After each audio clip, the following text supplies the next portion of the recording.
Hi అండి. Good morning. చూసారా weather ఎలాగుందో బాగుందా?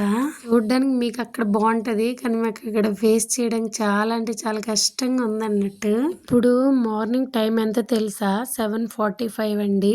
అవును, మీరు విన్నది నిజమేని. మా స్కూల్ బస్సు 7:45కి అనమాట.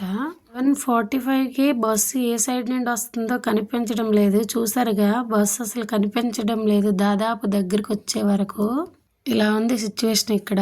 పంజాబ్లో చాలా దారుణంగా ఉంది చలి. మేము ఇంతకు ముందు యూనిట్లో ఉత్తరాఖండ్లో ఉండేవాళ్ళమండి. ఉత్తరాఖండ్లో కూడా సేమ్ సిచ్యువేషన్ అనమాట. ఇలానే ఉండేది. ఇలానే అంటే దీనికంటే ఇంకెక్కువ అన్నట్టు. అక్కడ నుంచి హిమాలయాలు స్టార్ట్ అనమాట. చాలా బరపడేది కొండల మీద అంతాను. అందుకే చాలా ఎక్కువ చలిగా ఉంది. అందుకే అనమాట అన్ని బస్సులు స్కూల్ బస్సులు లేటు మెల్లగా వెళ్తున్నాయి. వాళ్ళకి పంపించి నేను వచ్చేసరికి నా చెయ్యిల కాళ్ళు అన్నీను. మీకు లాస్ట్ వీడియోలో చెప్పుంటాను ఈ అమ్మ వచ్చిందనేసి యూపీ నుంచి. అమ్మ అగ్గమంటేసిందనమాట. చక్కగా కూర్చొని ఇంకా 8:30 వరకు ఇంకా అమ్మ నేనే కూర్చొని ఉన్నాం. అలానే వెళ్ళిపోతుంటే అమ్మాయి పిలిచిందండి. నోరు మంచిదైతే ఊరు మంచిదేనన్నట్టు అందరూ చుట్టుపక్కల ఉన్న వాళ్ళందరూ బాగా పలకరిస్తారు. ఇంత దూరం వచ్చి ఇన్ని రాష్ట్రాలు దాటి వచ్చి ఇక్కడికి మనల్ని పలకరించేవారు ఎవరు చెప్పండి. నాకైతే అదృష్టం ఉంది.